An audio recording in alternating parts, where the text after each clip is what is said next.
Let us pray. Heavenly Father, we beseech you, send forth upon all those who bear office the spirit of charity and justice, that they may walk humbly before you with a steadfast purpose, through Jesus Christ our Lord. Amen. Most Heavenly Father, we beseech thee for the Parliament of Barbados, especially for the Senate now assembled, that thou would prosper all their counsel and advancement to the glory and welfare of thy church, through Jesus Christ our Lord. Amen. And let us say together the Lord's Prayer. Our Father, who art in heaven, hallowed be thy name.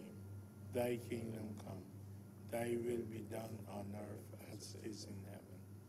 Give us this day our daily bread, and forgive us our trespasses, as we forgive them that trespass against us.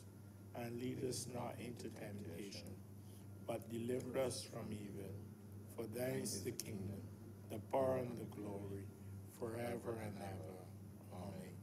Together, and may the grace of our Lord and Savior Jesus Christ, and the love of God, and the fellowship of the Holy Spirit be upon us now and forevermore.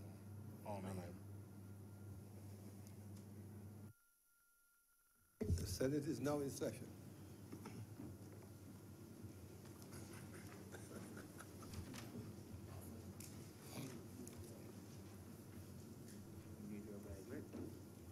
Yes, thanks.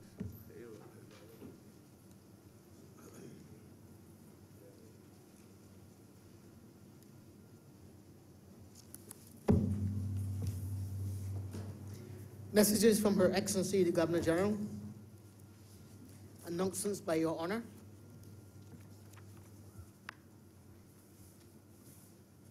I'm to advise that Senator Walcott will not be here today. He's away in Montevideo as part of a government delegation there. I've also been advised that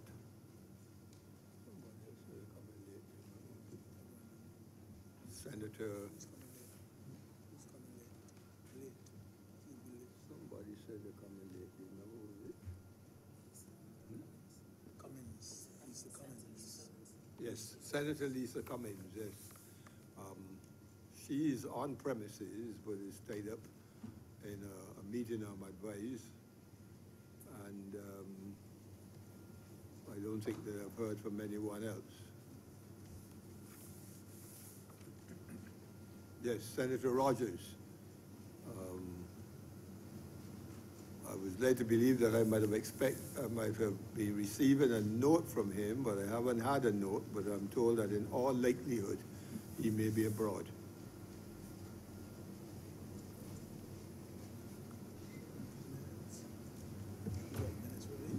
Presentation of petitions, presentation of papers, Senator Moore. I think they had minutes, Mr. President, Yes, what they call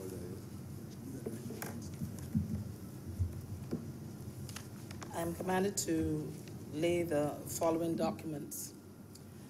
The representation of the people, representation of electors, amendment regulations 2019, the Barbados Revenue Authority Annual Report 2017, the Barbados Prison Service Annual Report 2017, the Value Added Tax Stephen Clark Order 2018, the Duties, Taxes, and Other Payments Exemption, Saliot Belgrave Order 2018, Duties, Taxes, and Other Payments Exemption, Ray Carter Fabrications, Inc., Order 2018, and Duties, Taxes, and Other Payments Exemption, Sandy Lane Hotel Company Limited, Order 2018.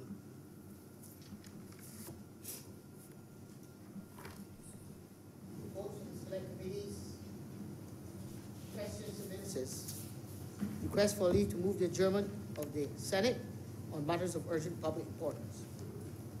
Statement by ministers or parliamentary secretaries. Personal explanations. Motions relating to the business or sitting of the Senate and moved by a minister.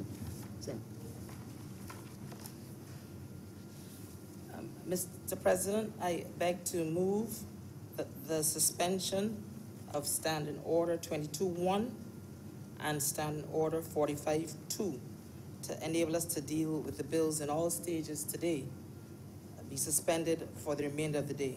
Sitting.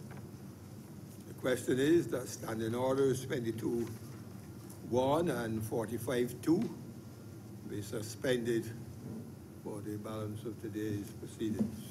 All honourable members in favour, please say aye. Aye. Those against, please say no. We think the ayes have it. Introduction of bills. Mr. President, I beg to move the second reading of the Immigration Amendment Bill. I beg to give notice of the Immigration Amendment Bill. The Supreme Court Adjudicator Amendment Bill 2019. I beg to move that this bill be read first time. The question is that the bill just mentioned be now read a first time. All honourable members in favour, please say aye. Aye. Those against, please say no. We think the ayes have it. Public business, sir. Public business, order number 2, in the name of the acting leader of the Senate, to move the second reading of the Immigration Amendment Bill 2019.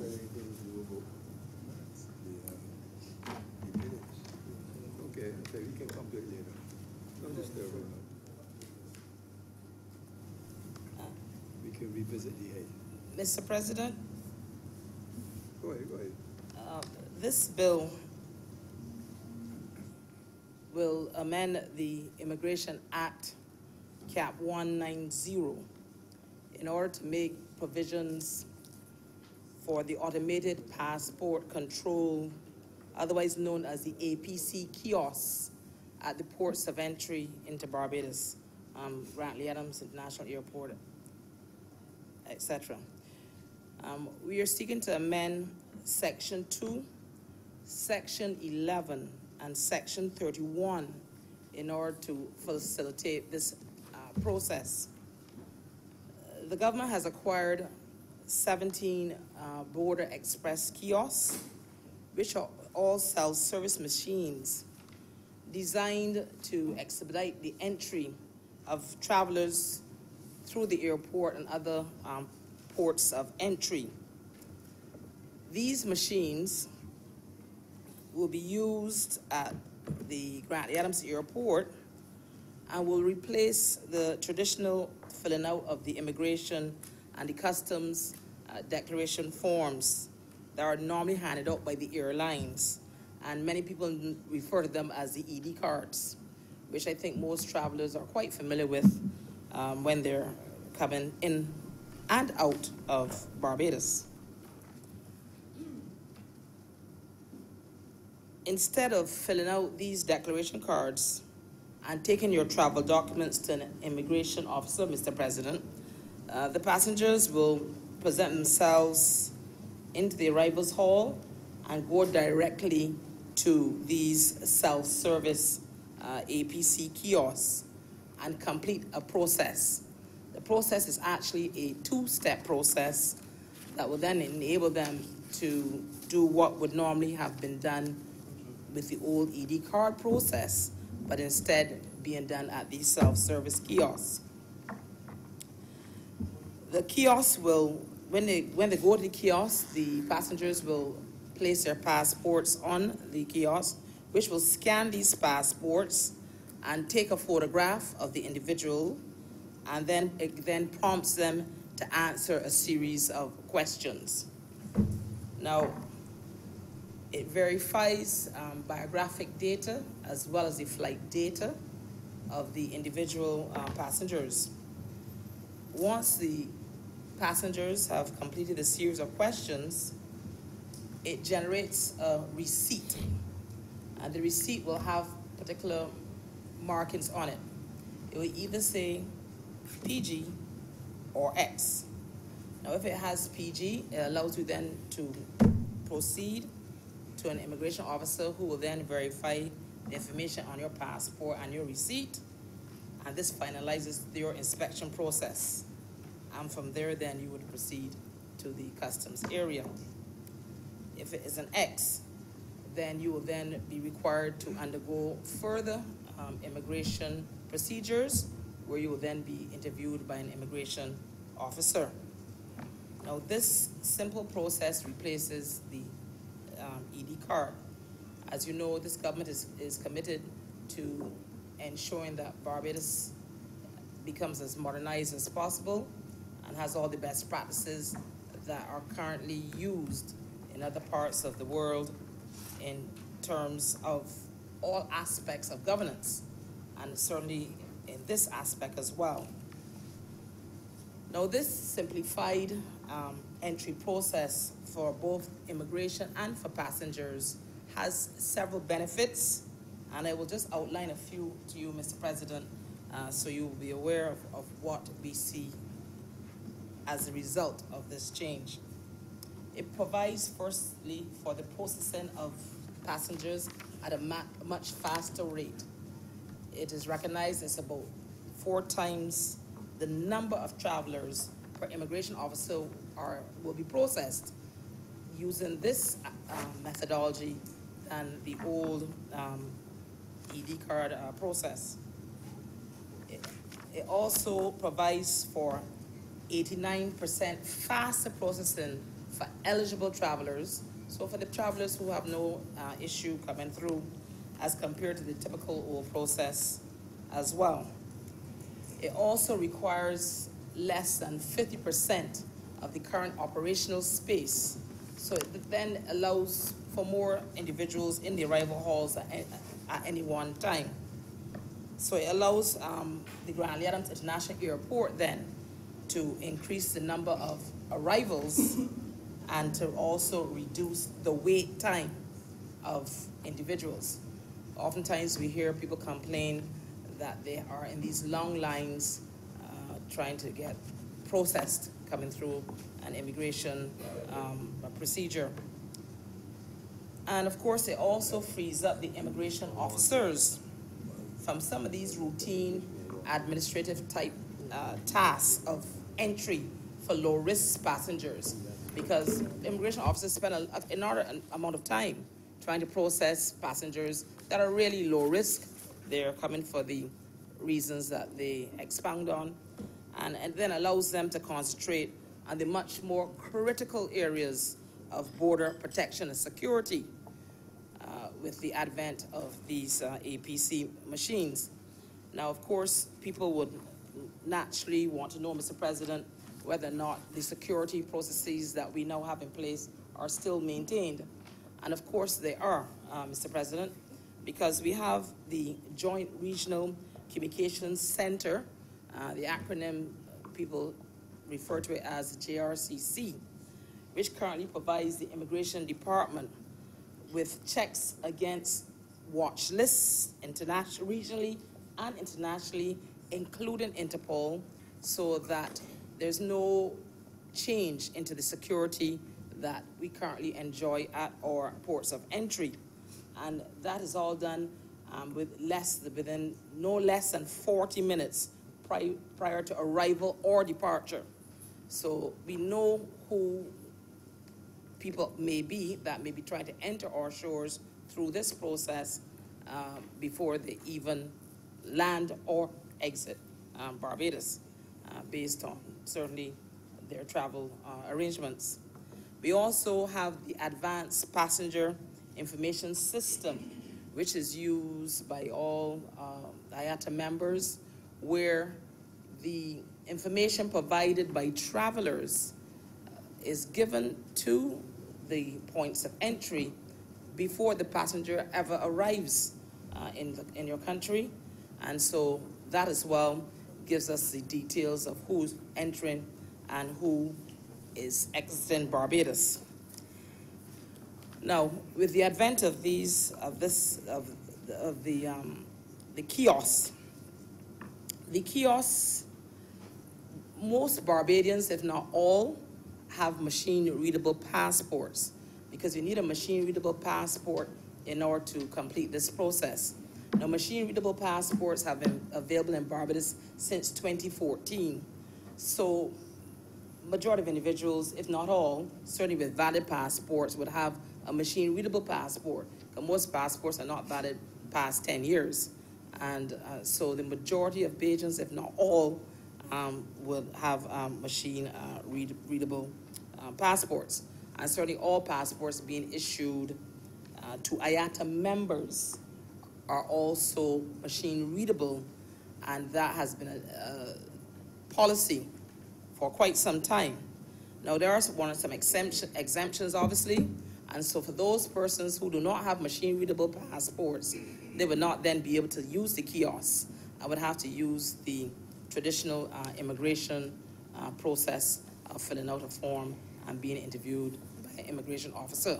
But we certainly believe that that will be a small number of persons as compared to now. Also, minors, people under the age of 19, they too would not use the machines. These are the best practices used internationally, and so they too would go through unaccompanied in minors the immigration process as the traditional immigration process, as opposed to using the machines. Now,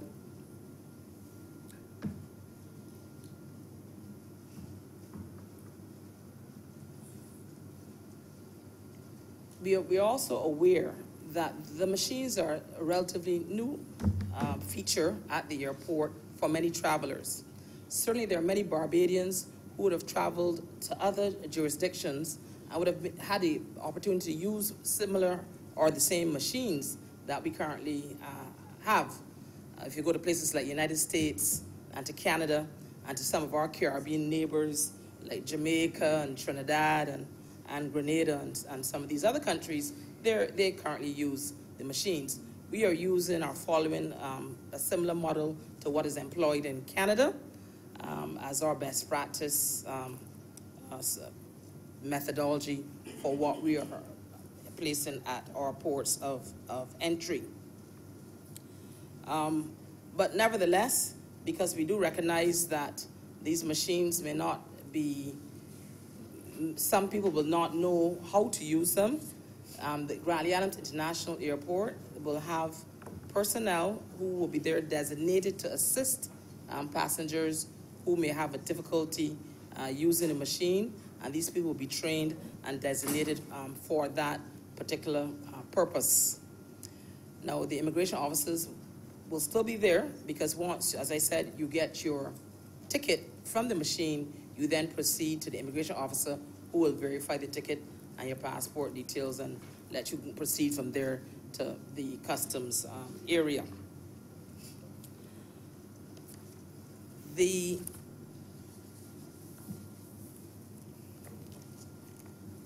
travelers, and this goes for both non-Barbadians, so visitors to our shores, as well as Barbadians returning home or traveling on business and coming back for whatever reason, and as well as people coming here for work.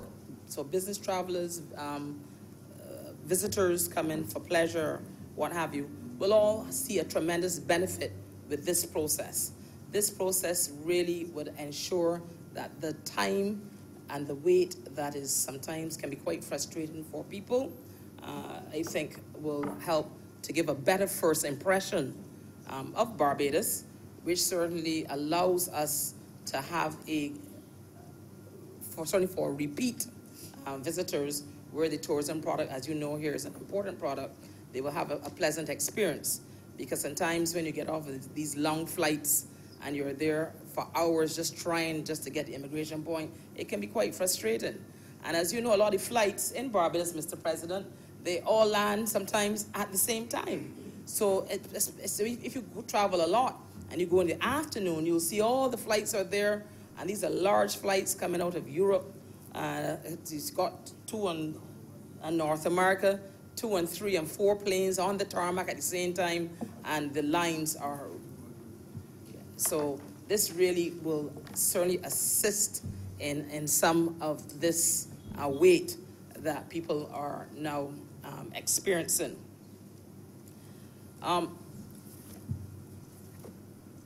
But as I said earlier, and I must reiterate it, there will be no diminution of the security at the airport by this process.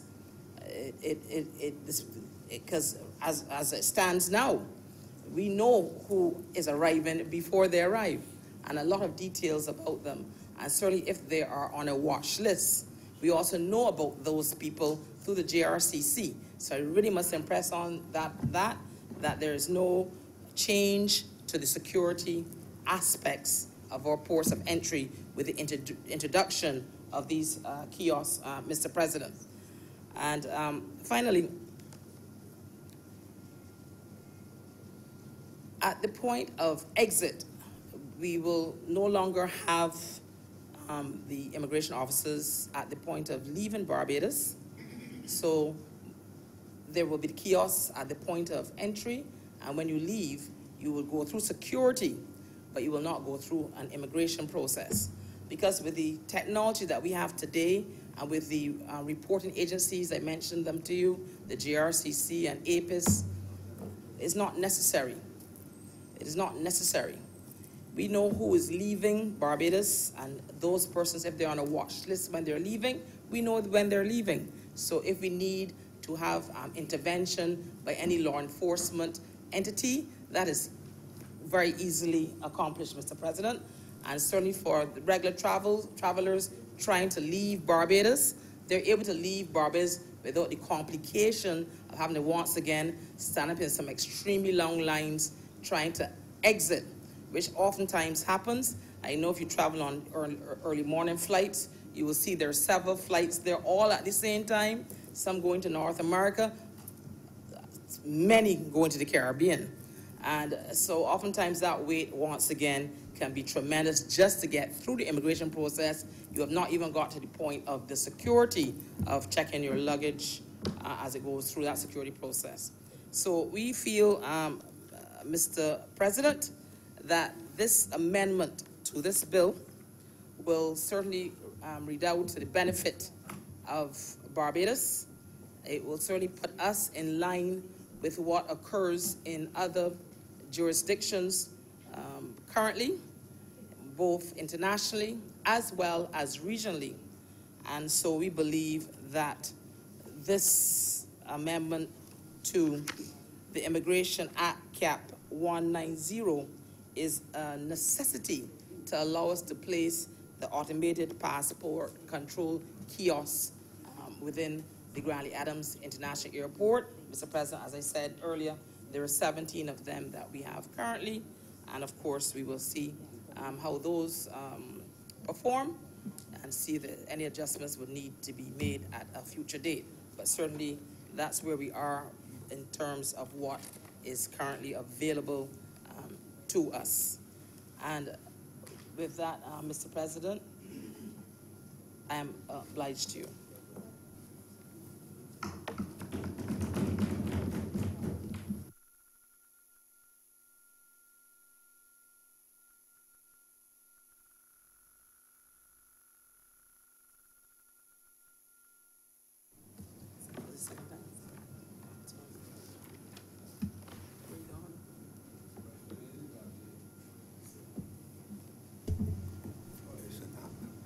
Anybody from the opposition? Is it not on the amendment? Yeah. See, anybody from the opposition around this bill? I was just pausing for a moment to see if there's anyone from the opposition, first of all, that wishes to speak. Any other person? Any other senator? Senator Grant?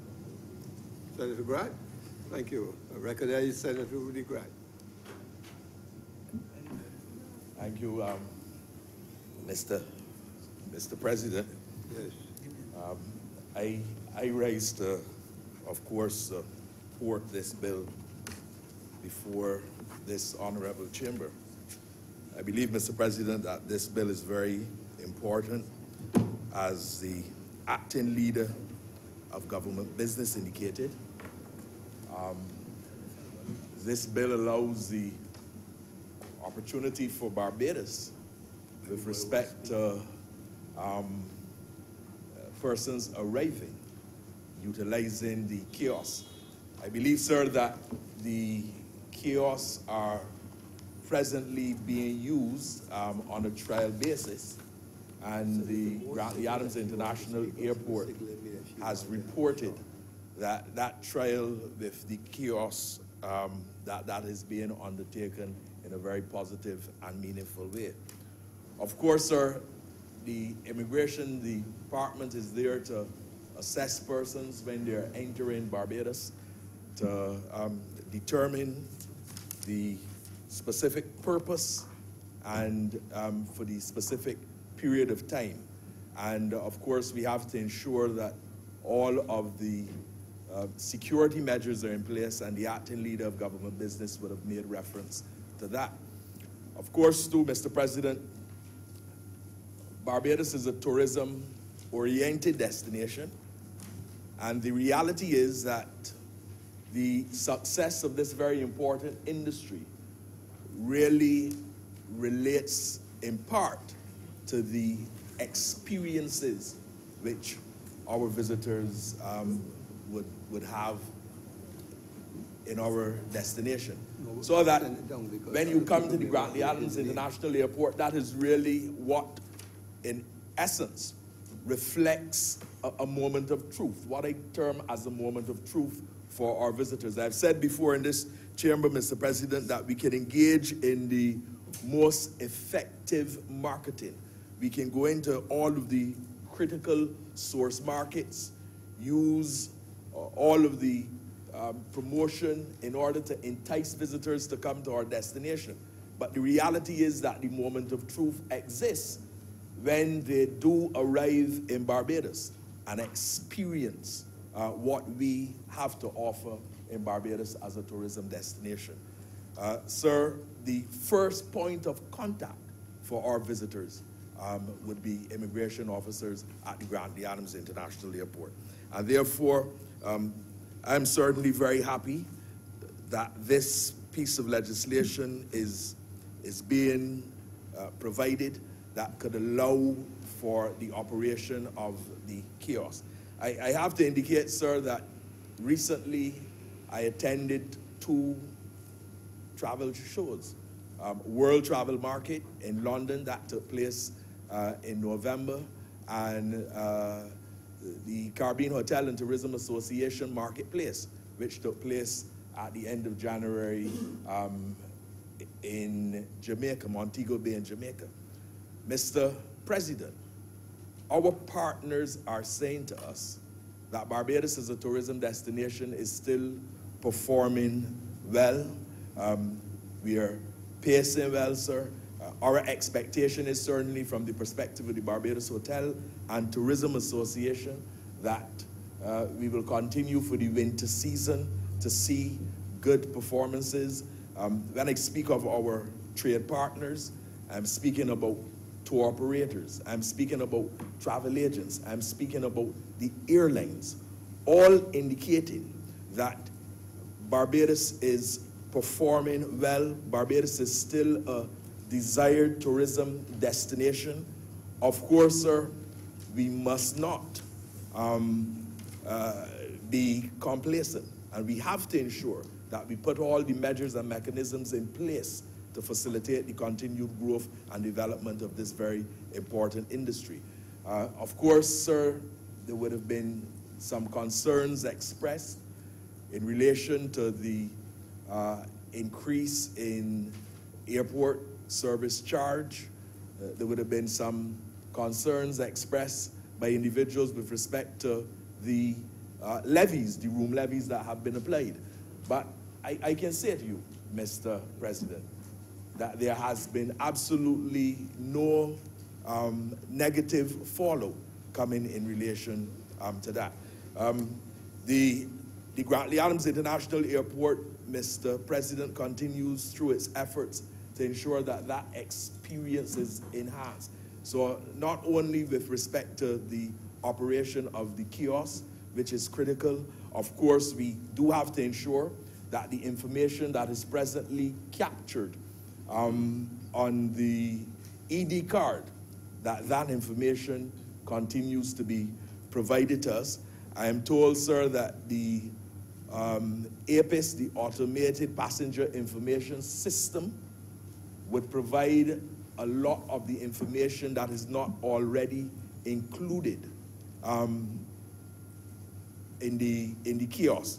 And that allows us, sir, to utilize that information to be able to have a good sense as to precisely where our visitors are coming from, to see if there are any trends that are taking place with respect to where our visitors are coming from, and for us to engage in effective target marketing. I know, Mr. President, that there are times when people indicate, you know, we see Jamaica on TV in this particular area, but we don't see Barbados. And the reality is that with very limited resources, one of the things that the Barbados Tourism Marketing Inc. is doing is to ensure that the monies are spent in such a way that we are able to get the maximum benefit out of those dollars, so that a scientific approach is taken, and the information that comes from the ED cards, and now which will be provided through the kiosk and through APIS, that information is very important in allowing us to properly and effectively engage in marketing of Barbados. I also have to say, sir, that I am aware that in order to enhance the experience as well, that there will be new scanners utilized at the airport to facilitate the scanning of bags in the breakdown baggage area. And of course, you come into Barbados, you go to immigration, you then have to go to collect your bags, and we are trying to ensure, sir, that the process is improved and enhanced so that you will have the further utilization of scanners and equipment for bags in the breakdown baggage area to facilitate a more timely access by passengers to their bags. The acting leader of government business did make reference to the fact that immigration would be removed when you are departing Barbados. And the officials at the Grantley Adams International Airport have informed that effective the 1st of February, that the immigration officers are no longer at the departure area at the Grantley Adams International Airport. Sir, you know, that was a commitment given by the government, and I want to reiterate that the government takes very strongly and is committed to ensuring that when promises are made, that the appropriate performances follow those promises to ensure that we keep our commitment to the people of Barbados. Mr. President, of course, there are some challenges which we confront. The summer period is a period that has always been challenging for us. I can report, sir, that we are collaborating the critical entities, the Ministry of Tourism, the Barbados Tourism Marketing Inc., the Barbados Tourism Product Authority, the Barbados Hotel and Tourism Association, Intimate Hotels of Barbados, to ensure that we engage in the marketing and promotion specifically for the summer period to drive more business to this destination. Of course, the success of this very important industry cannot be achieved unless there is significant collaboration and performance by the critical entities. Of course, sir, we do have to be concerned when we are talking about visitor arrivals with what is happening in the source markets. In the United States, of course, we continue to monitor the challenges that are taking place there. Of course, if there is any financial or economic challenges in the USA, that can have an impact in terms of our overall visitor arrivals coming out of that very important source market. It is our second largest source market, and we do have to ensure, Mr. President, that we are able to properly facilitate and to deal with any challenges that exist in relation to our visitors coming out of that source market. Of course, sir, we are seeing significant airlift coming out of the USA. We have the 3 flights a day coming out of Miami on American Airlines. We have American Airlines coming out of Charlotte. We have JetBlue coming out of Fort Lauderdale. We have JetBlue coming out of New York as well. We have out of North America, WestJet, out of Toronto, as well as Air Canada coming in from Toronto as well. With respect to the UK, where, sir, about 36% of our overall visitors arrive from, we have a situation there, of course, with the uncertainty of Brexit. And that, again, is a matter that we are closely following because it is very important in relation to our major source market that we are able to respond in a timely manner should there be any challenges that impact on visitors coming out of that destination. But as it stands today, the reports certainly coming from the tour operators out of the UK and the reports coming from the airlines is that we are seeing continued growth in those areas, and everything looks very positive. Mr. President, this bill, therefore, is assisting us in, as I said, enhancing the overall experience, ensuring that there is more effective and proper utilization of the Grantley Adams International Airport. The leader of government business made reference to the fact that the utilization of the automated systems, passenger systems, allow for an enhancing of the area, allows for faster processing.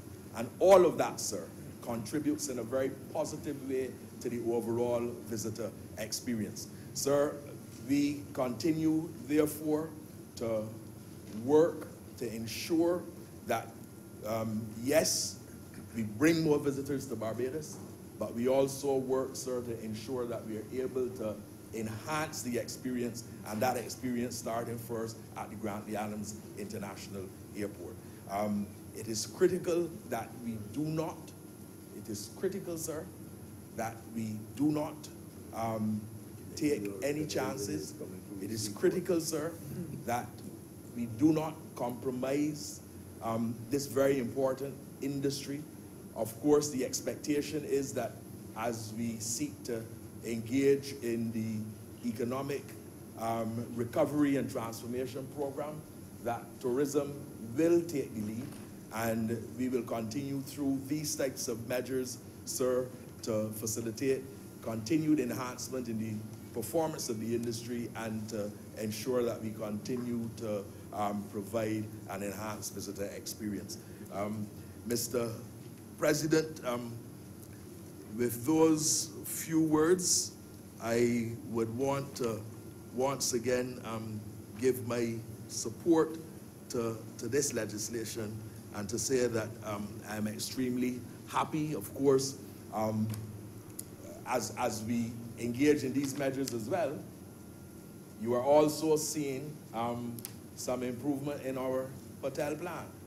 And I know, sir, the opportunity will come in the not too distant future as we debate the appropriation bill to speak in a more broad way to what is happening in the industry. But as we put these kinds of measures in place, as being facilitated here. We are also seeing an expansion in the number of rooms Barbados has to offer and in the quality of rooms Barbados has to offer. The expectation is that we will see the Sands Hotel opening sometime this winter season. We would have recently had Sandals Royal opening as well. Sandals, the beaches by Sandals that will soon be starting.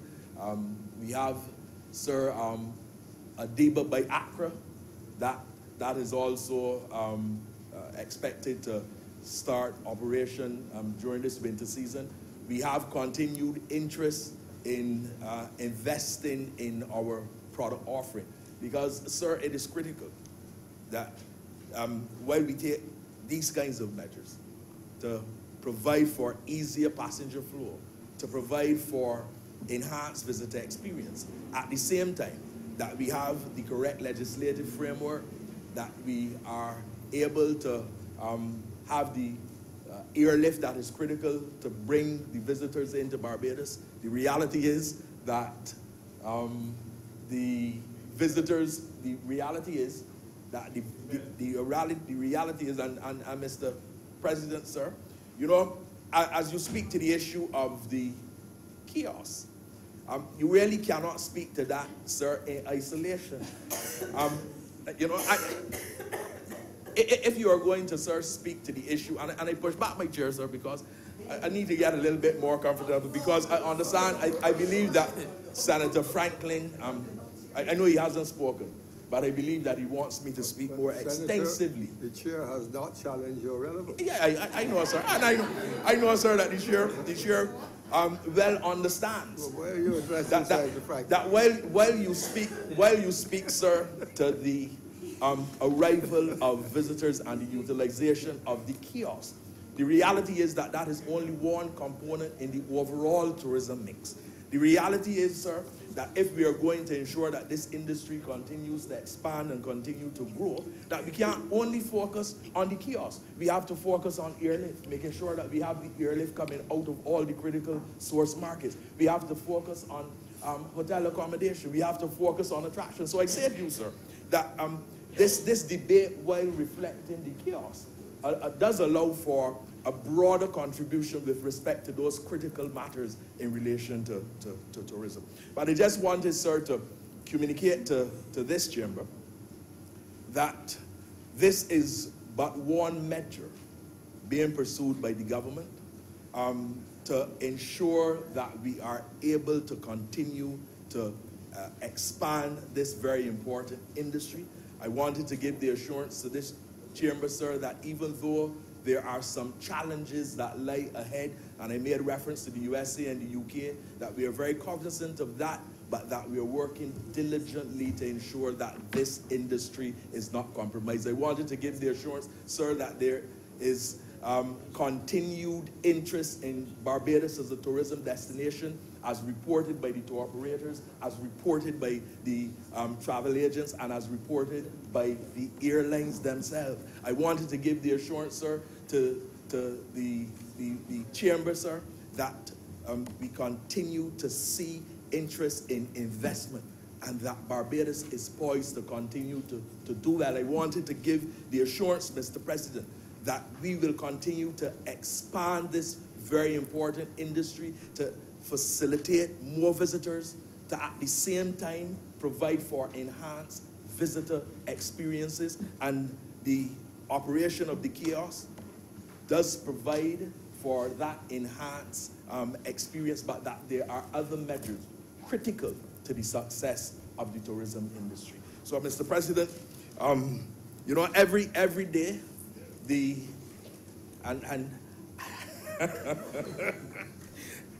sir, and I must tell you, sir, that I really was not expecting to speak this early in this debate. I was anticipating that I would speak a little later.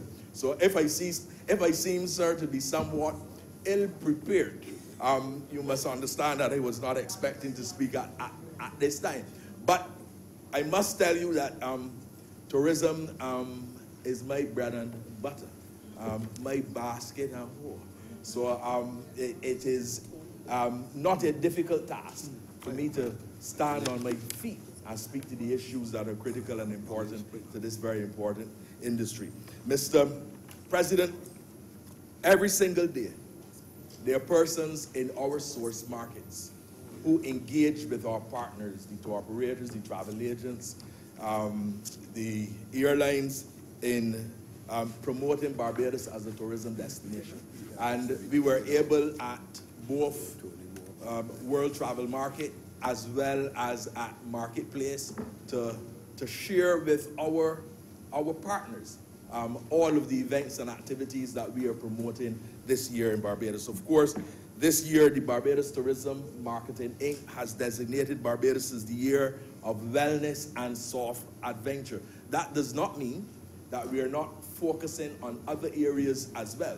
But what it means is that there's a specific focus to wellness and soft adventure, ensuring that persons are able to enjoy some diving, water sports activities, and the like. But there is still, sir, continued emphasis on other areas, other niche market areas as well.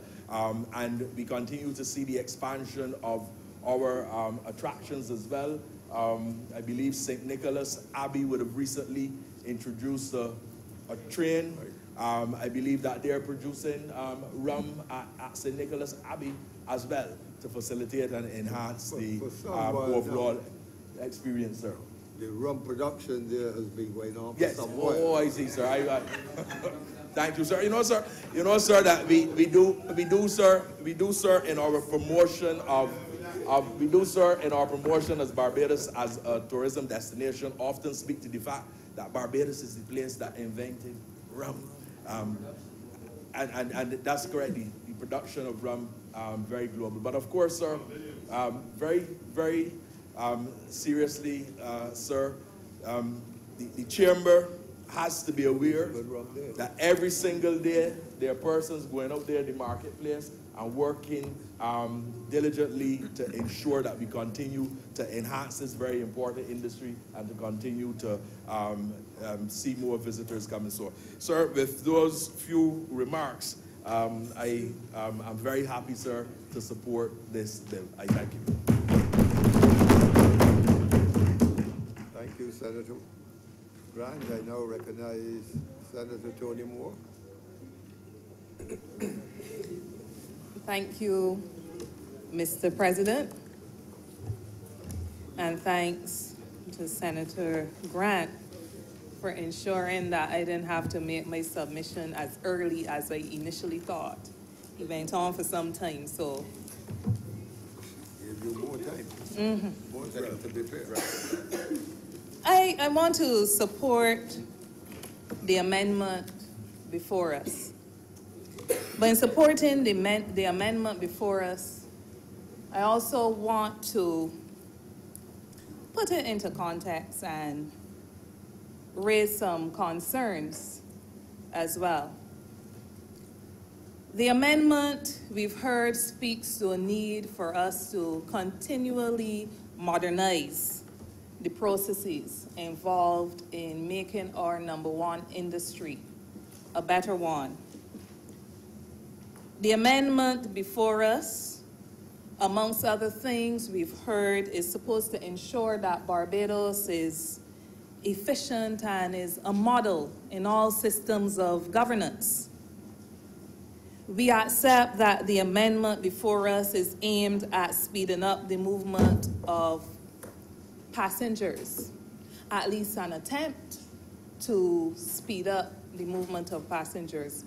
I'm sure that all of us travel, and in traveling we have different experiences. We've seen over time the introduction of automated systems in other places, and whilst in some we recognize that indeed it has assisted in speeding up processes, and others we wonder.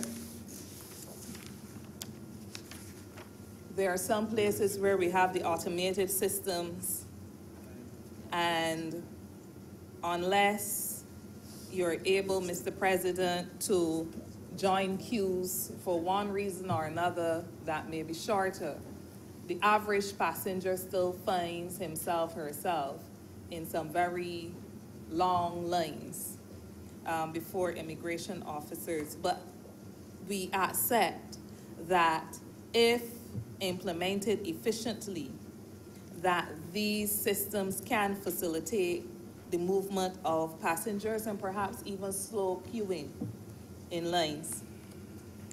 We support the fact that especially for a repeat visitor, it can be fairly cumbersome time after time to go and join long lines for a place that is pretty much your second home. Indeed, in our own travel experience as well, travel to places like Europe and so on, you walk through airports as if you're almost getting off a bus and just collecting your luggage and going through. And even the forms that we have to fill out that asks for your ancestry and everything else that they ask for, these are forms that are not required in other places. So we support the need for improving efficiency. Technology, if integrated with national systems and international watch lists, can also address a number of the security concerns that preoccupy not only the players in the industry, but preoccupy us generally. But where my concern comes, and perhaps it may only be a concern for those who speak for labor and the workers themselves, is that we hear a lot about enhancing the tourism experience. We hear a lot about the implications that this one area has for a number of other areas, airlift, hotel accommodation, attraction. And yes, we heard about the plans for training. What we have not heard about as we contemplate how the amendment may facilitate the performance of the industry and improving visitor experience, and albeit that we have recognized that the immigration officer will still be the first point of contact, well, individual point of contact, what we have not heard is what engagement has taken place at that level before the introduction of an amended piece of legislation. We've heard about how the BHTA and the BTMI and the BTPA, soon to be only the BTMI, and intimate hotels and all these other places have been engaging, and how they examine the different aspects of our product that can be improved to give an overall better experience. But Mr. President, although tourism isn't my bread and butter, tourism is our business. That's how I grew up. That's something I grew up hearing, and although we have a number of different mottos and so on nowadays, that's the one that sticks with me. Tourism is our business. And when we interview our repeat visitors time after time, the one thing that we hear from them over and over, even without having to ask a question, the people. And the people are not just the hair braiders. The people are not just those working in hotels. The people are not just those who they would encounter as the ordinary man on the street. But that first point of contact within the context of what we are discussing, I imagine should become very relevant to understand how the people feel, how the people interpret these changes, how the people are going to support these changes to ensure that they deliver the visitor experience that we so desperately desire. And all of us support is very much needed. So this is not a personal one from the representation that I offer, because I don't represent those people that are the first point of contact. But what I'm aware of is that those people have not been engaged. In fact, what I am aware of is that we are debating this bill, the amendments, today, and those people are not expecting to meet to discuss what we are discussing here until next week, Monday or so. So once upon a time, we would engage in such a way. You're introducing pieces of legislation or making amendments to pieces of legislation, and one would consider it necessary to ensure that all stakeholders, critical stakeholders, not only those that would engage directly in boosting relief and hotel accommodation and soft attractions and soft adventure and hard adventure and whatever, but and I still don't get the hard adventure. I have my own interpretation, but it might be a little corrupt. But what are we looking for when we have much needed consultations after a piece of legislation is passed? I admit there is absolutely nothing I see in it that might necessarily raise an alarm. But the people in the system, if consulted, may perhaps see, or maybe they won't, but at least they will feel the respect that their inputs actually matter to the system.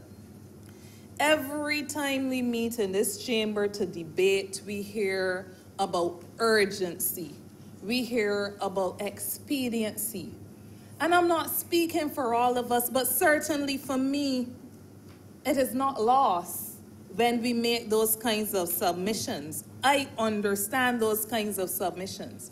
But if in our urgency, if in the need for expediency, we constantly overlook the fundamentals that have made visitor experience as good as it has, because we have a stable labor market, employment relationship generally. If we continue to overlook these, and each time we say sorry, or in hindsight perhaps say, yeah, that is so, eventually we won't have principles anymore. So in supporting the amendment, I hasten to remind us that it is not what we do, is how we do it. We are pursuing a number of,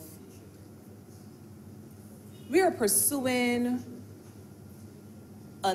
taking a number of steps, I believe, in the right direction. But I heard myself saying it up to a couple days ago in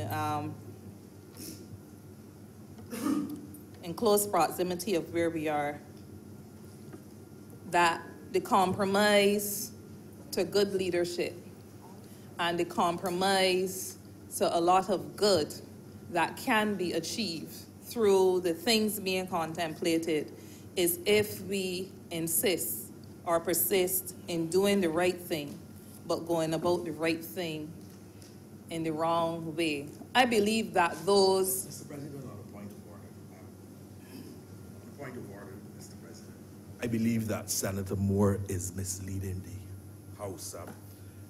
I really did not want to interrupt her, but I would not want it to be understood that there was no consultation with the relevant officers. I am reliably informed that there would have been consultation that took place every step of the way. And that in this case, the Immigration Department was consulted with respect to the introduction of the kiosk. So I'm asking, sir, that Senator Moore, that Senator Moore seeks to amend her statement, because it is misleading to say that there was no consultation with the relevant department. So, Mr. President, in continuing my submission and maybe pausing to address what we just heard, the Immigration Department, at the level of the workers and their representatives, that's where I always go. I don't speak for the directors in immigration, those who are holding office. I speak on behalf of the workers and their representatives that have not been engaged. And if I am misleading this House, as I'm clear it was going in that direction, and if nobody else was clear that the workers and the people who are going to be on the front line have not been engaged, that is what I am saying. And we want to make sure at all times that we don't treat to these matters as if they're afterthoughts, but that consultation, and a consultation not only meaning I tell you, no way, ain't got an opportunity to change. I tell you, it is so, this is it. Because I have upheld my obligation to you by consulting after the fact and by not by allowing you the opportunity to direct the implementation. Now, it isn't in the introduction of kiosks. There is a lot of uncertainty out there as regards what implications it has for workers. We in here might be very clear in our minds that it has none. But in the absence of the type of discussion that I was suggesting has not taken place, that is where a lot of misgivings occur. And we have to be careful, especially in a climate, and we're dealing with a government agency again, in a climate where there is extensive uncertainty, especially on account of retrenchment and so on that has taken place in a number of areas. When people look around them, we have to be careful the signals that we're sending. So all I was saying, again, I repeat, is not what we do, but it is how we do it. And I'm just saying that in the case of this amendment, it might not make a significant difference at this stage. But I'm hoping that as we contemplate a number of other meaningful changes that could improve the efficiency and the effectiveness of the systems within Barbados, that we don't see ourselves making the same mistake time and time again. With these few words, sir, I am obliged.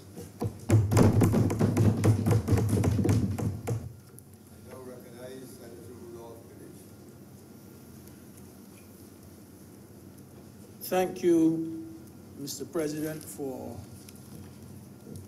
recognizing me once again and giving me the opportunity to make a contribution to this chamber. First of all, sir,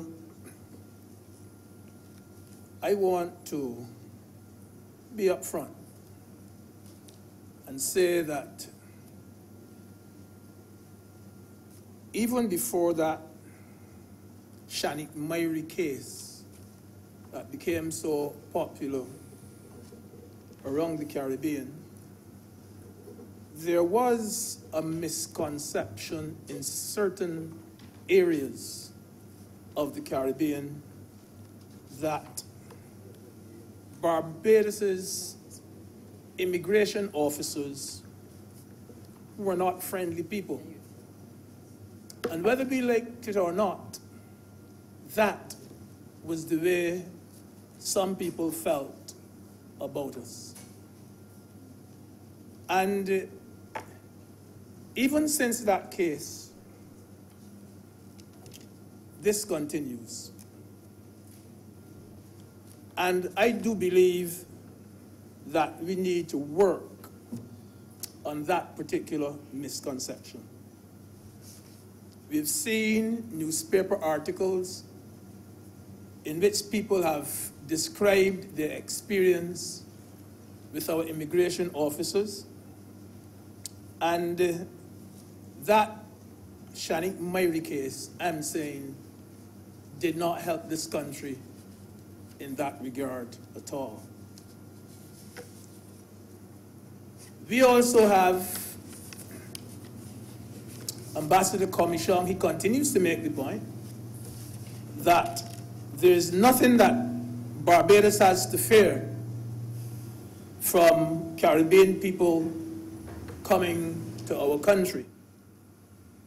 I'm saying, sir, that we must make the effort and the point too, that there is nothing for Caribbean visitors to fear when they come to Barbados. Now, having said that, and got that little off my chest, I want to say so that what mainly concerns us is whether this particular initiative at the airport, that's the 17 kiosks, whether that turns out to be more efficient than what presently obtains. Will it improve passenger satisfaction? I believe so. Will it improve the ease and the speed of doing business? I believe so, sir. My position, therefore, is this. If what we are doing here makes absolutely no sense, what we are doing here is in no way positive, then by all means criticize us for what we are doing. Today, sir, every little thing is connected. I am sure, sir, that the computers in these kiosks at the airport are in some way, I have not been briefed on, I have not heard about it, but I do believe, sir, that they are in some way connected to us overall, a general system somewhere. And I believe that when you put your passport, when you scan it, your number, your photograph, through the Barbadian system, I believe that it can be accessed in some form. The information on you can be accessed somewhere else in the world. I believe that by using these, you may be able to identify people who are on a no-fly list, wanted persons, persons who are a threat to security, because of the linkage with the kiosks at Barbados and the kiosks in other parts of the world. I have found, sir, that people in Barbados are opposed to change, even if the change is for the better. If you want to make a few enemies in Barbados, sir, try to change something. And worst of all, try to change a system. Try to change the old way of doing things. I know that there are some people who are saying, but people are not going to criticize this. I am telling you, sir, I have already heard criticism about these kiosks.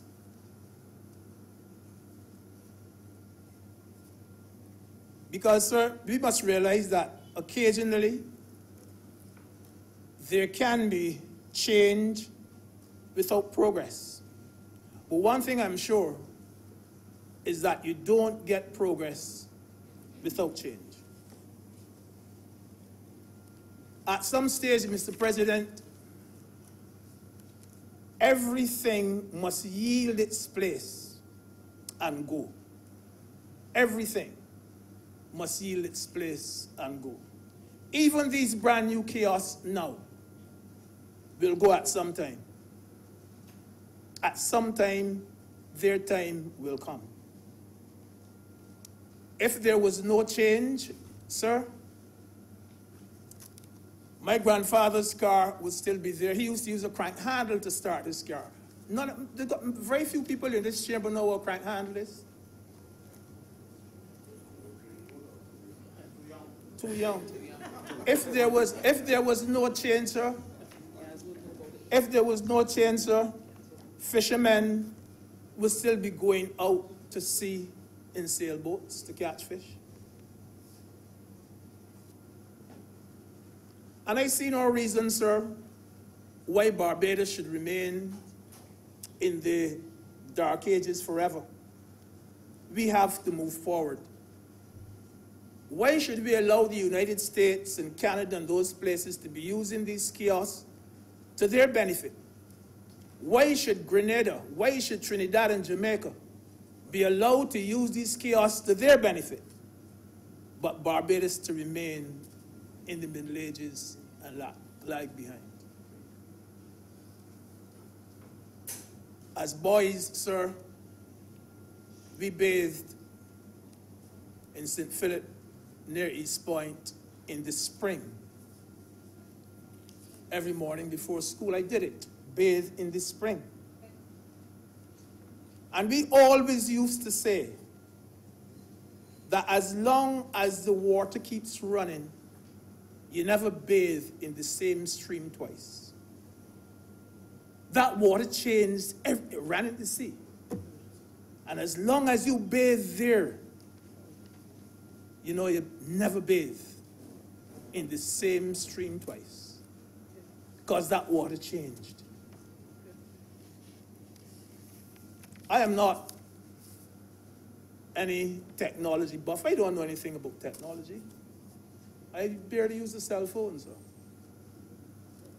But I have come to realize that despite what some people may say or may have come very close to saying, technology does not reduce the availability of work. It does not.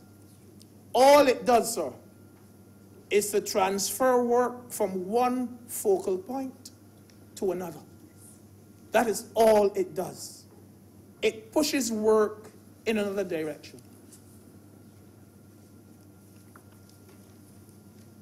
It emphasizes the specialization of labor.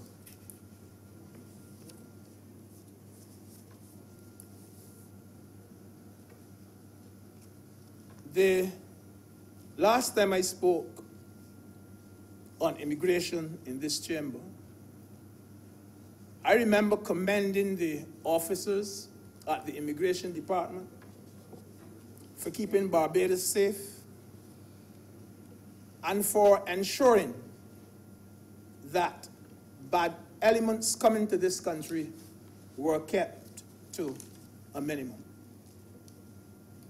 I will do it again, and I thank them for their work, all of the immigration officers. And sir, some of my friends and acquaintances have been immigration officers for 30 years, some more than that, and have worked in that department almost for their entire working life.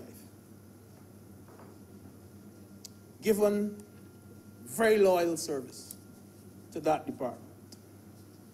I know, sir, they never got a service medal.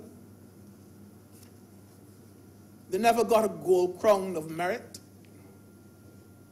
But But you know, 1 year ago, sir, we had a minister of culture who was given a national award for 2 reasons.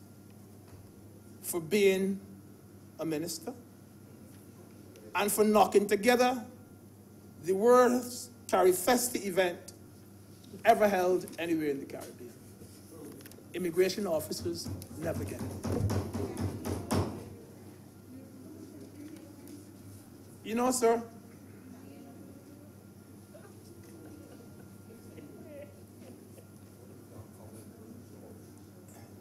yeah, I heard the applause. Some of it may not be genuine applause.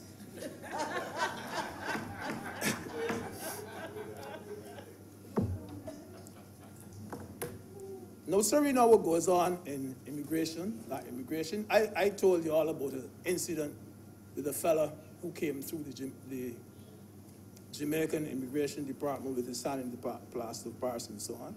But we know that people try all sorts of tricks to get through at the Immigration Department. And I think it is a very good idea that we should still have some hands-on officers at the airport to deal with the special matters. I can't see a situation where the majority of immigration officers will be no more at the airport. Yes, a few of them may have to revert to the immigration office itself. But this does not mean there'll be any large-scale retrenchment or anything of immigration officers. I don't think we can go wrong by having a few officers there to observe persons as to what has happened generally. Now, I say that because I know within myself that there's a lot more to immigration than stamping of passports at the airport. We may not have immigration officers any longer at the departure area. But I've spoken to people, I said I have a lot of friends there, and they will tell you that they still have a lot of student applications, student visa applications that have to be dealt with. They still have immigrant status applications that have to be dealt with, extension of stay applications that have to be dealt with, passport applications.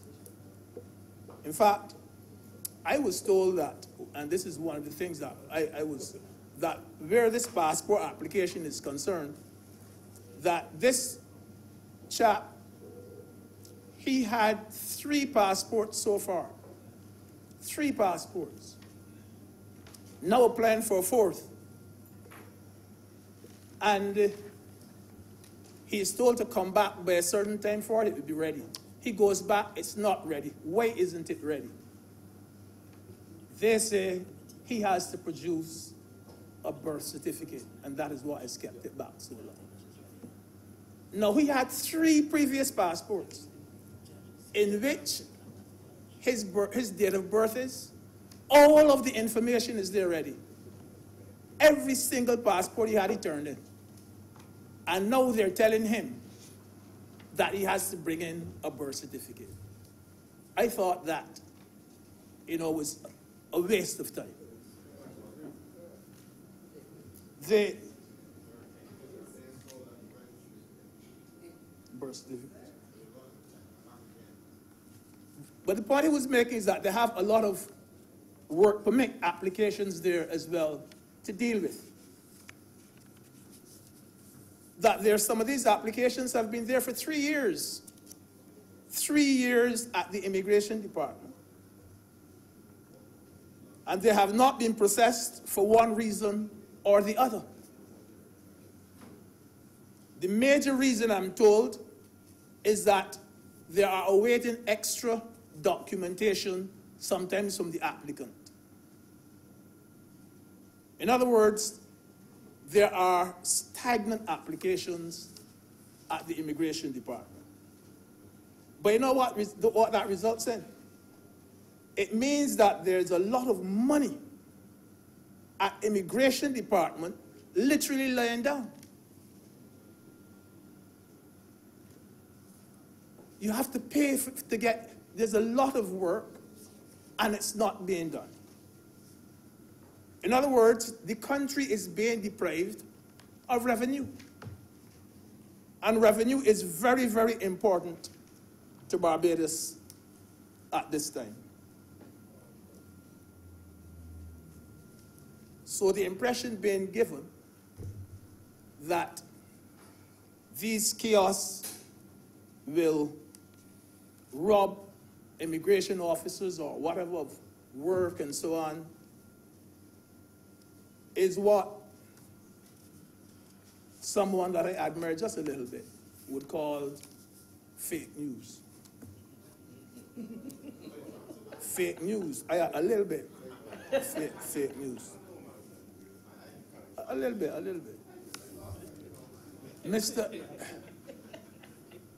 Mr.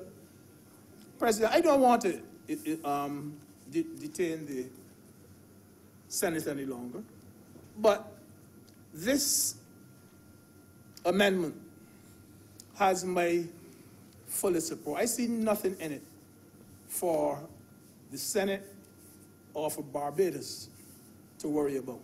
I'm obliged, sir.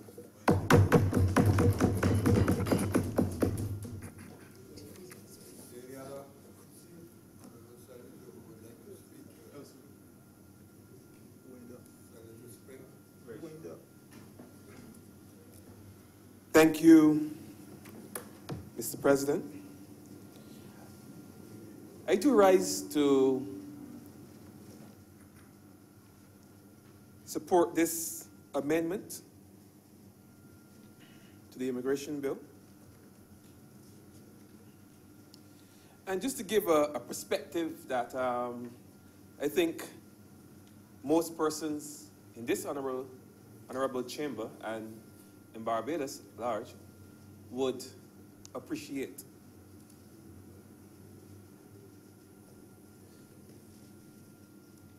I'm certain that most of us would have traveled via the airport on occasions and would have experienced the long delays in processing from the arrival at the front desk and to the boarding of the plane. As it stands, most persons have to make at least five lines. You have to stand in 5 lines in order to board a plane in Barbados. There's a front desk. When you arrive, you make that line. Then you go down to the security check. And there's another line there. And I've witnessed, especially in the afternoon, that line in particular extending all the way to the road. You know, that's a fairly long distance. And after you clear that first security checkpoint, you go inside and then you make another line where you then have to clear immigration. You filled out what I always felt was unnecessary documents, and what I've come to learn that they're replaced with this particular amendment. But after that, you made another line where you go through for a further security screening and you go through the scanning machine before going into the departure hall proper, where you made your final line before you board the plane. 5 lines. Extremely long period of time. Persons traveling through the Grantley Adams International Airport spent in lines.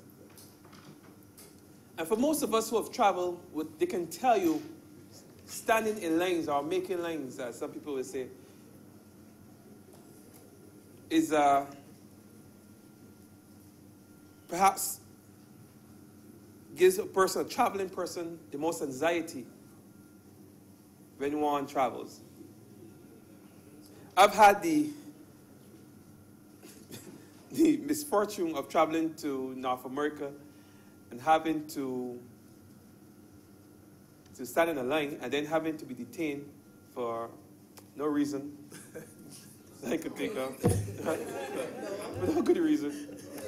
Yeah? No, there was no reason. No. No, there was no, it did nothing actually. Just random checks. But the point I'm trying to make is that there's always a certain level of anxiety when waiting in lines. It's perhaps the worst part of traveling, apart from the 5 or 6, 7, 8 hours that you sit on the plane. The wait in the lines, I think, give persons the most anxiety. And there's always that possibility that for some reason you'll be asked to step aside for additional screening. I have spoken about the modernization of the airport in this honorable chamber before. I spoke of the need for the development of certain amenities at the airport.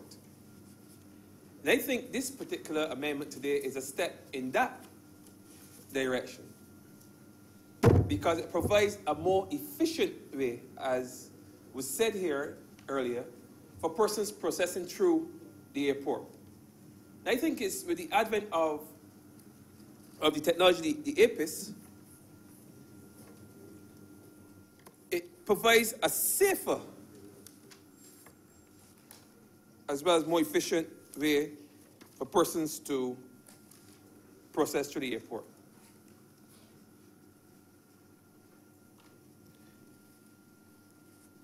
There's a perception, and I think Senator Greenidge would have alluded to it before, that Barbadians are rather laid back in the way that we do things. Very laid back, cool, don't mind waiting, don't rush, don't push. But the reality is, a lot of Barbadians have bought into the concept of right now, immediate, quick time. We have lost the tolerance of standing in lines. People do not like standing in lines. A lot of industries have recognized this. That's why almost anything that you pay for or you can do online. People didn't like standing in lines to pay their bills. People will go online now and pay their bills online. There's that facility. People don't like standing in lines to pay for their license. We're still waiting for the day when you can go online and pay that. People didn't like standing in lines to pay their insurance. Now you can go online and pay your insurance. People didn't like standing in line to check in. So now you can go online and check in. People recognize all over the world the things that annoy the traveler the most. And I think if you were to ask most persons, they would tell you standing in lines, waiting in lines to be processed is one of the most annoying aspects of traveling.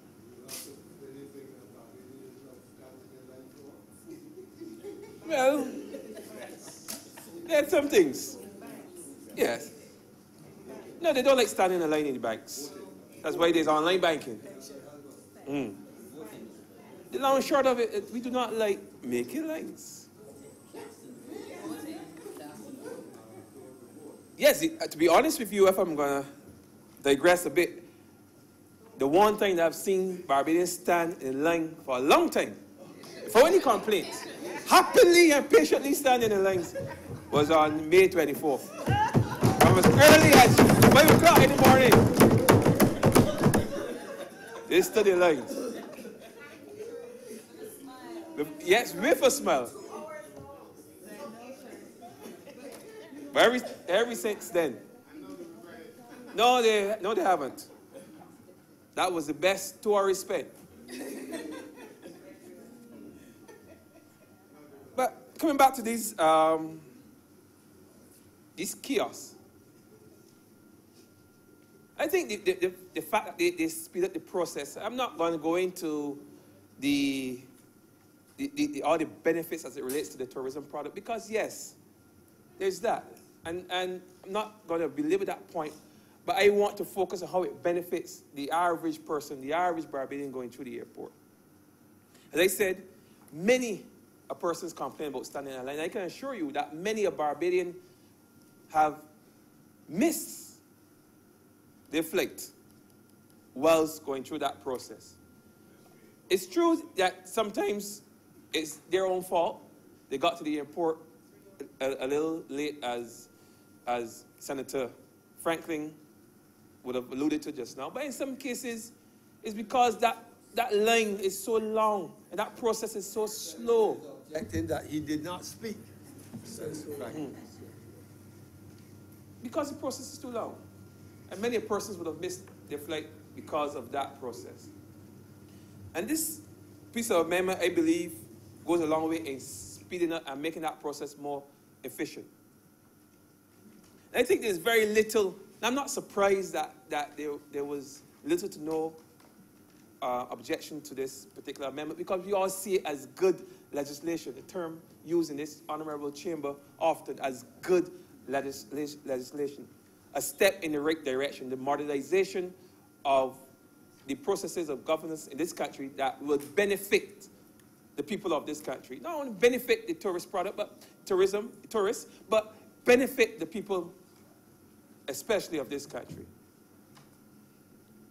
I remember the first time I traveled to North America and experienced and used the kiosks.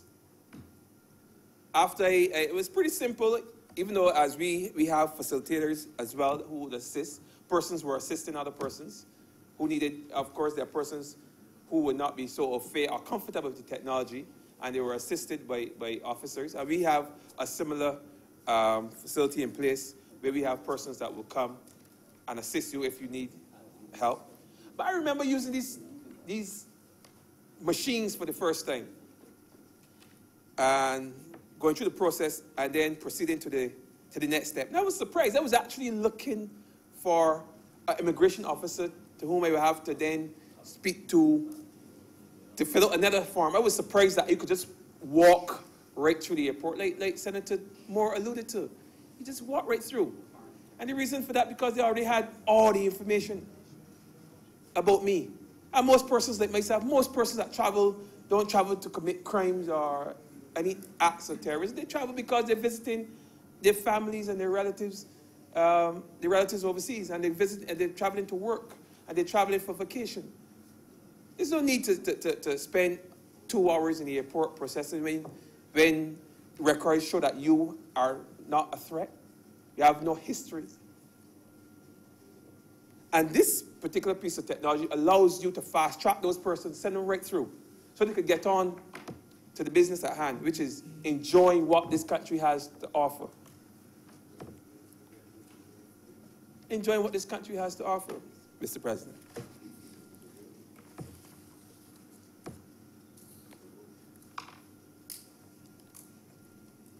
Before I close, though, I want to address a matter that was raised by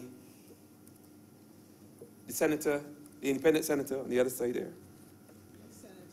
Senator Moore. Or less. I just had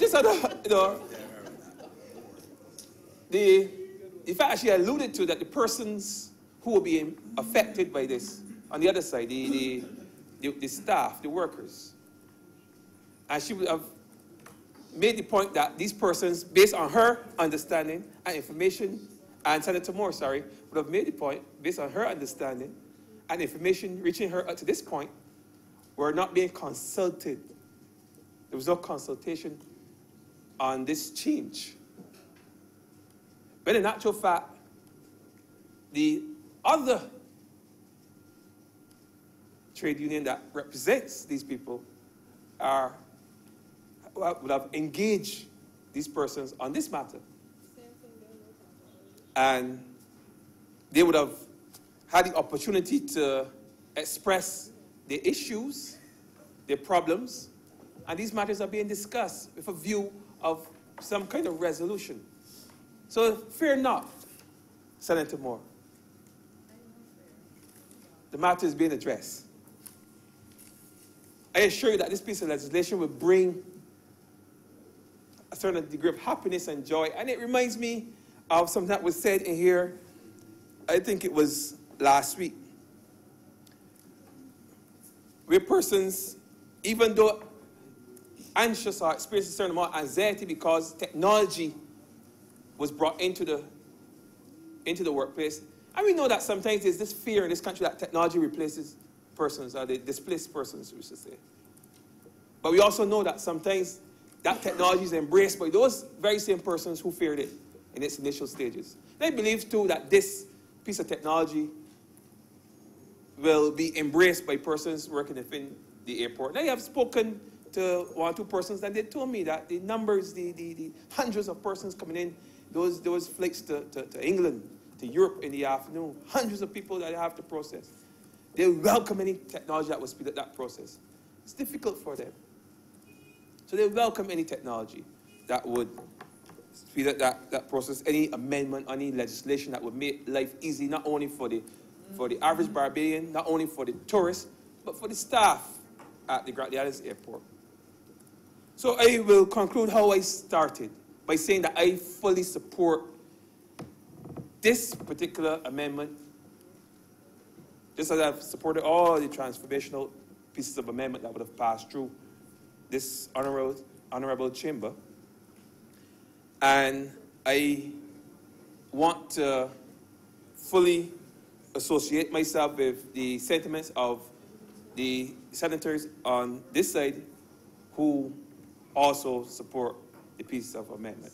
And with those few words, Mr. President, I'm obliged to you.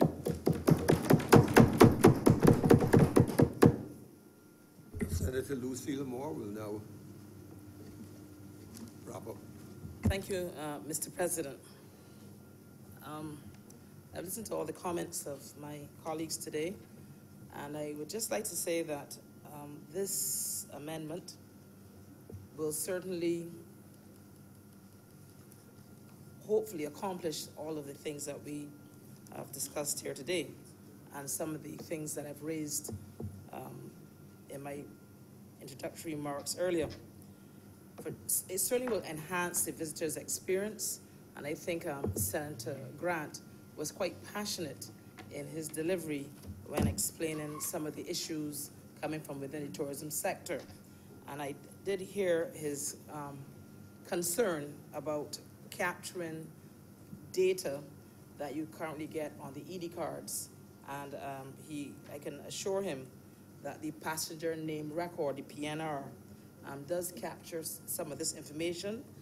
Mr. President, it captures things like the travel itinerary of the individual, the payment details, co-travelers, their permanent address, where they will be staying, and not limited to those, but other things as well, which would certainly then assist the tourism sector in continuing to have consistent analysis that they will need in order to continue to ensure that the tourism product meets the standards that are required by the visitors here.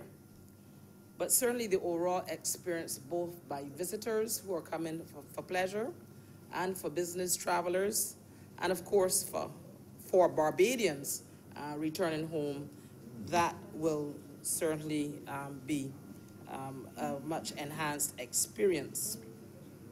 Now, of course, I know that some people will be concerned about elderly people who may come through the airport and have to use these machines, and other people who may have difficulty using technology. That happens with everything.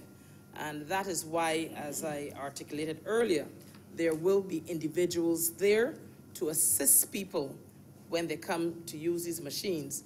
I know there are many of us in here who travel frequently, and so we're used to using these machines.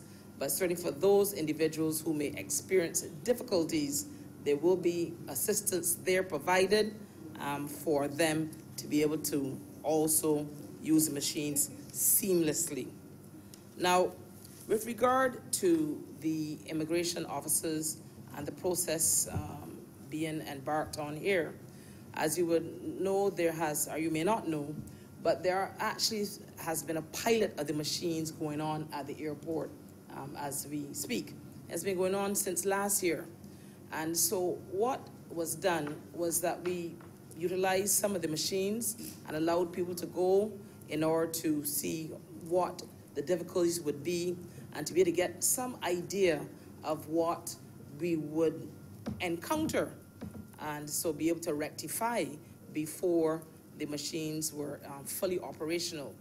And certainly we were given some instructive comments from immigration, because the immigration officers, don't forget, once you get the slip from the machine, you then still have to proceed to an immigration officer who then will ensure that the picture on the slip, that of your passport, are synonymous, and then from there you proceed to the customs area.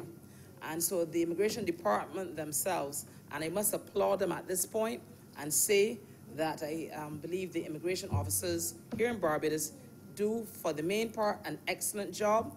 They really do try to get things done with some very limited resources at times.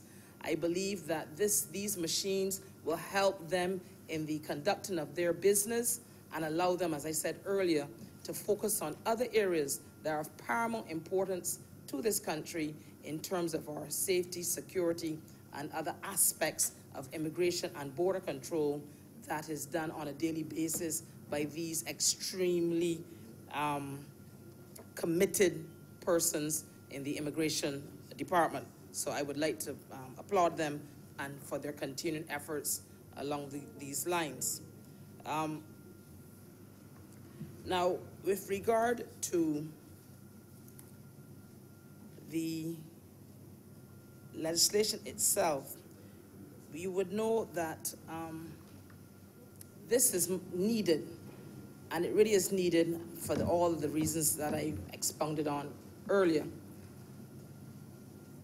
We believe that Barbados has to continue to be a prime tourism destination.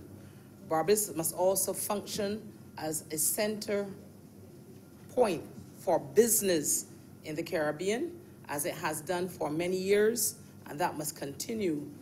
And of course, we also know that we have many, many persons that come here for study.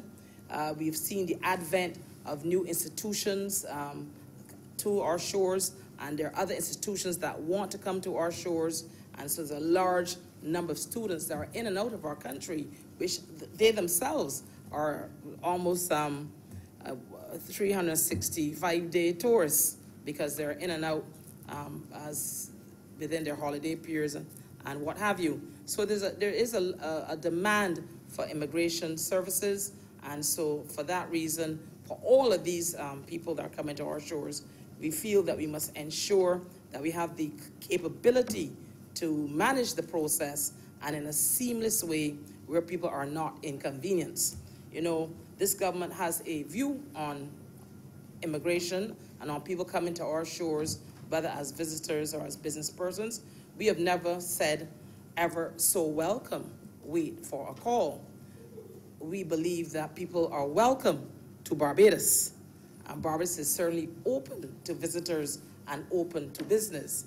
And so within that context, we believe that the amendment to this particular bill will facilitate some of the aspects of the ease of visitors' experience, as well as the ability to do business here in Barbados, and of course, for our Barbadian citizens themselves to not be inconvenienced, Mr. President. And so with that, I would like to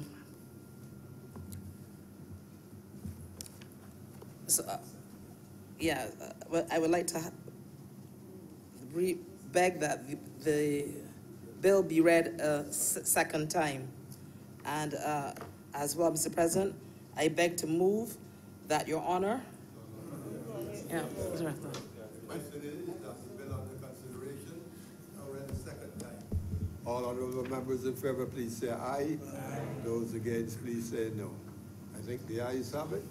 You may now proceed to move that I Mr. President, myself. I beg to move that Your Honor do now leave the chamber and the Senate resolve itself into committee for further consideration of the bill.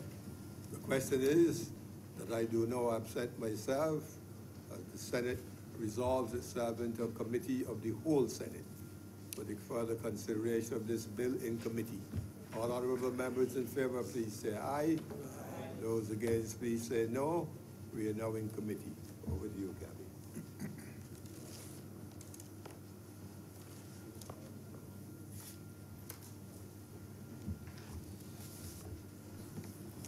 The Senate is now in committee. Clause 1.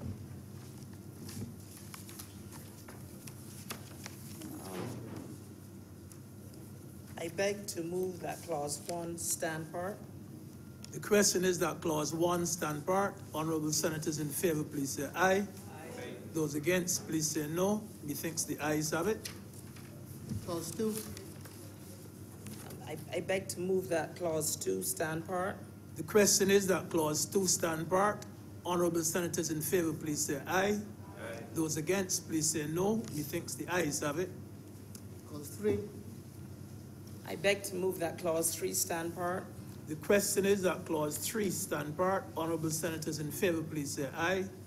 Those against, please say no. Methinks the ayes have it. Clause 4. I beg to move that Clause 4 stand part. The question is that Clause 4 stand part. Honorable Senators in favor, please say aye. Aye. Those against, please say no. Methinks the ayes have it.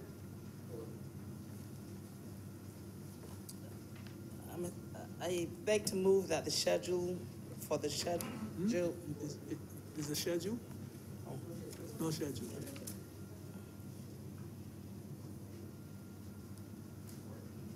I beg to move that you do not report to His Honor the President the passing of one bill in committee. The question is that I do not report to His Honor the President the passing of one bill in committee.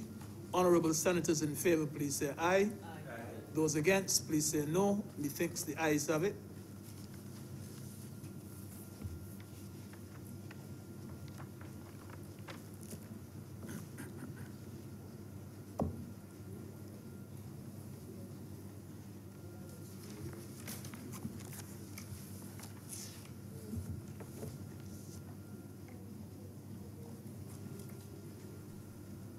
The chairman has reported to me the passage of the bill under consideration in committee.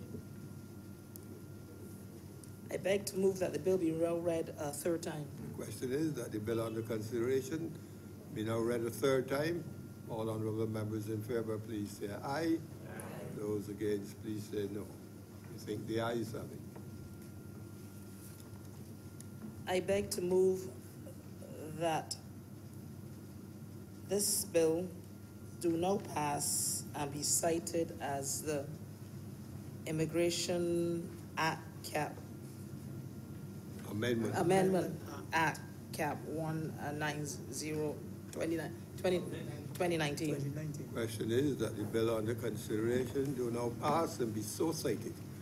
All honorable members in favor, please say aye. Aye. Those against, please say no. The bill is now passed and it will be so cited.